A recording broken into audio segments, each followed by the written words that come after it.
ये गुजरात में एक अमेरिकन कंपनी माइक्रोन का $2.7 बिलियन का इन्वेस्टमेंट है सेमीकंडक्टर चिप असेंबली और पैकेजिंग के लिए। यहाँ माइक्रोन सेमीकंडक्टर फैब की मैन्युफैक्चरिंग नहीं करेगा, बल्कि ये इनकी असेंबलिंग और पैकेजिंग यूनिट है। हालांकि ये एक छोटा स्टेप है इंडिया के लिए, लेकिन इसका इम्पैक्ट बहुत ही बड़ा है। ध्यान रहे, आज के टाइम दुनिया का सबसे बड़ा सेमीकंडक्टर एक्सपोर्टर ताइवान ने भी इसी तरह असेंबलिंग और टेस्टिंग से शुरुआत की थी। इवन चाइना और साउथ कोरिया ने भी ऐसे ही शुरुआत की थी। तो आज मैं आपको इंडिया के उस ड्रीम के बारे में बताने जा रहा हूँ जो अभी तक पूरा नहीं हो पाया। हम इस वीडियो में भारत के सेमीकंडक्टर मिशन के फ्यूचर प्लान के बारे में जानेंगे, इसके टेक्निकल चैलेंजेस के बारे में भी बात करेंगे। भारत कैसे दुनिया का सेमीकंडक्टर एक्सपोर्टिंग हब बन सकता है और टाटा का कितना बड़ा रोल रहने वाला है इस फील्ड में। इनका प्लान अभी कहां तक प्रोग्रेस कर पाया है, इसके ऊपर भी बात करेंगे। दोस्तों, किसी भी बड़े काम को करने के लिए सबसे पहले एक ठोस पॉलिसी की जरूरत पड़ती है और पॉलिसी बनाने का काम होता है अथॉरिटीज का, यानी सरकारें। इंडिया के केस में ऐसा भी नहीं है कि हमने पहले कोशिश नहीं की। 2007 में तब की मनमोहन सिंह की सरकार ने एक सेमीकंडक्टर पॉलिसी को इंट्रोड्यूस किया था, लेकिन ये पॉलिसी फेल साबित हुई क्योंकि कुछ बाहर की कंपनियां तो रेडी हुई, लेकिन इनको कोई इंडियन पार्टनर नहीं मिला। इसके अलावा काफी ज्यादा टेक्निकल चैलेंजेस भी थे उस टाइम। इसी वजह से इसमें कुछ खास प्रोग्रेस देखने को नहीं मिला।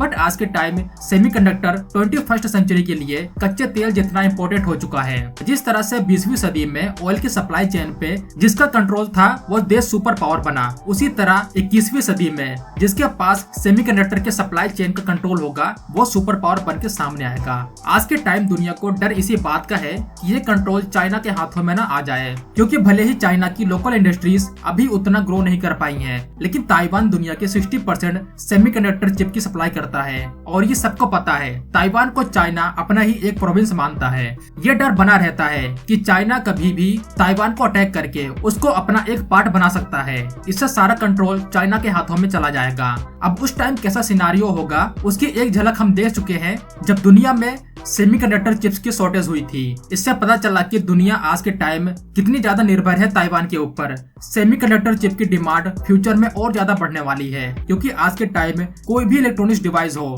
उसमें सेमीकंडक्टर चिप का यूज होता है। आपके फोन से लेकर आपकी स्मार्ट वॉच से लेकर स्पेस से लेकर आज के ऑटोमोबाइल सेक्टर तक। इसीलिए दुनिया के हर बड़े बड़े देश अपने देश की सेमीकंडक्टर पॉलिसी को अप्लाई कर रहे हैं। इवन अमेरिका भी और इंडिया भी नहीं चाहता हम इससे पीछे रह जाएं। भारत के केस में हमें यह फायदा है कि हमारे रिश्ते वेस्ट के साथ बढ़िया हैं। इसी का फायदा हमें सबसे ज्यादा होने वाला है। अगर इंडिया अपनी पॉलिसी पे सही से काम करे तो इंडिया आसानी से ताइवान का रिप्लेसमेंट बन सकता है, क्योंकि इंडिया आसानी से सस्ते रेट पे दुनिया को सेमीकंडक्टर चिप की सप्लाई कर सकता है। इसीलिए यहाँ इंडियन गवर्नमेंट के $10 बिलियन की बात तो करनी पड़ेगी।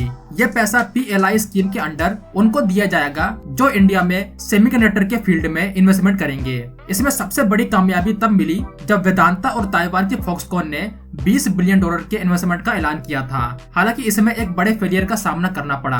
दोनों कंपनियों ने पीछे हटने का फैसला लिया। कुछ एक्सपर्ट्स का मानना है इसमें गवर्नमेंट की तरफ से और ज्यादा इंसेंटिव की डिमांड थी। इस मामले में ज्यादा क्लैरिटी न होने की वजह से ये डील टूटी। ये एक बड़ा झटका था भारत के लिए। बट आज के टाइम ऐसा लगता है इंडिया अपने सही ट्रैक पे है। माइक्रोन एक अमेरिकन कंपनी है। इन्होंने गुजरात के सानंद में $2.7 बिलियन के सेमीकंडक्टर चिप्स असेंबली और टेस्टिंग की फैसिलिटी में इन्वेस्ट किया है और इस कॉम्प्लेक्स फैसिलिटी को भारत की टाटा प्रोजेक्ट डेवलप कर रही है। ये एक बड़ी कामयाबी होगी टाटा के लिए, क्योंकि इससे टाटा को काफी ज्यादा एक्सपर्टीज गेन होगी जो इनके आने वाले मेगा प्लान में काम आएगी। नाउ हमें ये समझना होगा कि माइक्रोन आखिर गुजरात में इस फैसिलिटी में क्या करेगी। माइक्रोन यहाँ सेमीकंडक्टर फैब्स को लेकर जो वेफर्स होते हैं उनके डाई कट में इंडिविजुअल चिप्स बनाएंगे, फिर उसको टेस्टिंग प्रोसेस से गुजारेंगे। इसके बाद आइडेंटिफिकेशन इंफॉर्मेशन के हिसाब से मार्किंग की जाएगी। लास्ट में इनको पैकेज करके मार्केट में भेज दिया जाएगा। इस पूरे प्रोसेस को बोलते हैं ATMP, असेंबलिंग, टेस्टिंग, मार्किंग और पैकेजिंग। ये एक छोटा सा प्रोसेस है, लेकिन काफी ज्यादा इसकी इम्पोर्टेंस है। ध्यान रहे, आज के टाइम जो देश दुनिया का सबसे बड़ा एक्सपोर्टर है सेमीकंडक्टर चिप का, उसने भी सबसे पहले ATMP से शुरुआत की थी। ये तो शुरुआत हो चुकी है ऑलमोस्ट। अब इसके बाद हमारा सबसे बड़ा टारगेट होना चाहिए सेमीकंडक्टर फैब्स की मैन्युफैक्चरिंग के लिए, जो कि एक बड़ी कामयाबी होगी भारत की। इंडिया अभी हाल ही में इस कामयाबी को पाते पाते चूक गया जब वेदांता और फॉक्सकॉन के $20 बिलियन की डील टूटी। तो क्या वेदांता अकेले नहीं कर सकती इतना बड़ा इन्वेस्टमेंट? देखो करने को तो कर सकती है ये कंपनी, लेकिन यहाँ दिक्कत आ जाती है एक्सपर्टीज और नॉलेज की जो फॉक्सकॉन लेकर आती। अभी किसी भी इंडियन कंपनीज के पास उस टाइप का नॉलेज और एक्सपर्टीज नहीं है इस फील्ड में जैसा ताइवान और अमेरिकन कंपनियों के पास है। इसीलिए एक बाहर का पार्टनर तो जरूरी चाहिए होगा। एक सेमीकंडक्टर फैब की मैन्युफैक्चरिंग में बहुत कॉम्प्लेक्स प्रोसेस से गुजरना होता है, क्लीन एनवायरनमेंट पर ज्यादा ध्यान देना होता है। माइक्रो लेवल का कोई डस्ट पूरे सर्किट सिस्टम को बिगाड़ सकता है, तो इस चीज का ध्यान रखना होता है। वैसे आज के टाइम जो भी हाई एंड डिवाइस में यूज होते हैं प्रोसेसर, उनको 6nm या फिर 4nm टेक्नोलॉजी का यूज करके बिल्ड किया जाता है, जबकि जो फॉक्सकॉन और वेदांता का प्लांट लगने वाला था उसमें ये लोग 40nm टेक्नोलॉजी का यूज करने वाले थे। पहले इनका प्लान था 28nm, लेकिन फिर इन्होंने फैसला लिया कि ये काफी ज्यादा कॉम्प्लेक्स हो जाता। जितना आप nm कम करेंगे ये उतना ही ज्यादा कॉम्प्लेक्स हो जाता है मैन्युफैक्चरिंग में।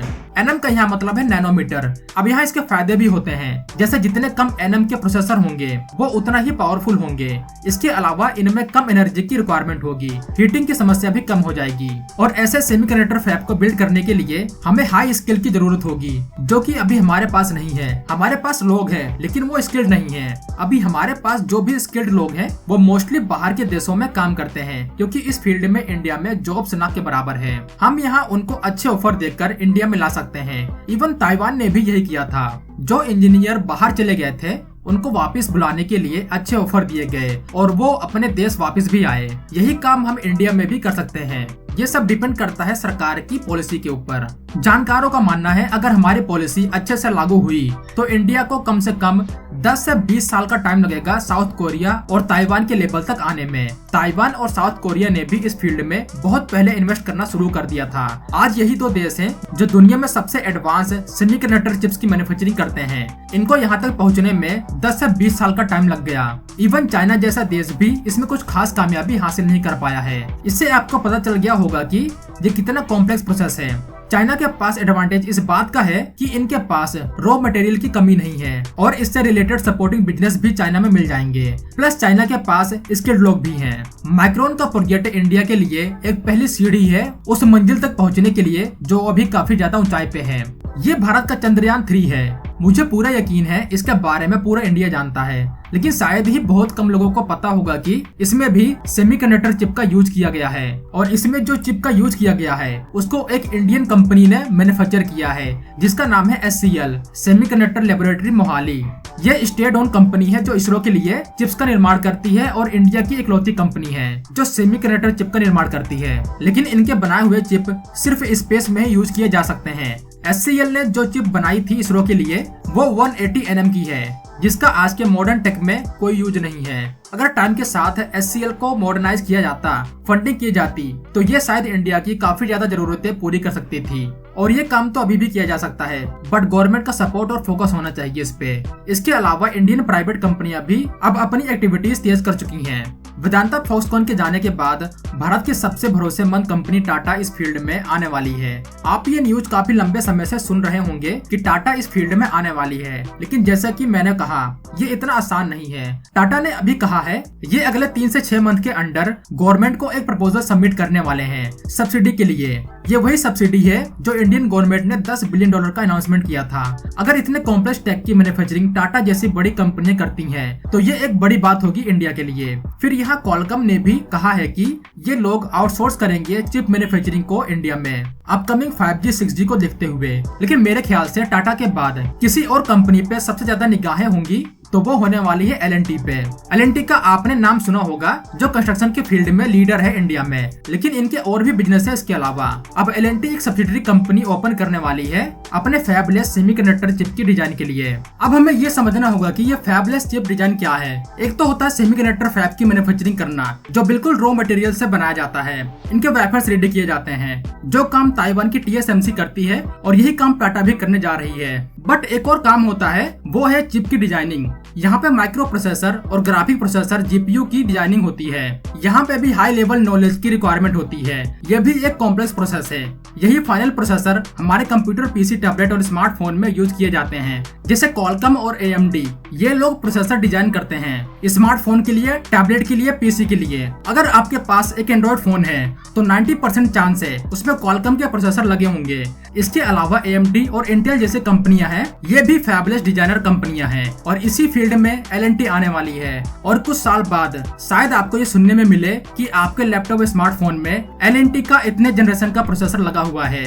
इसीलिए मेरा मानना है टाटा और L&T का बढ़ चढ़ के सरकार को सपोर्ट करना चाहिए और ये अच्छा रहेगा अगर स्टेट ओन SCL को भी सरकार सपोर्ट करे, क्योंकि ताइवान की TSMC भी एक गवर्नमेंट कंपनी है। इंडिया आसानी से पूरी दुनिया में डोमिनेट कर सकता है इस फील्ड में। तो इस वीडियो में बस इतना ही। अगर आपको ये वीडियो अच्छी लगी हो तो वीडियो को लाइक करना और चैनल को सब्सक्राइब। मिलते हैं एक नई वीडियो में, तब तक के लिए जय हिंद दोस्तों।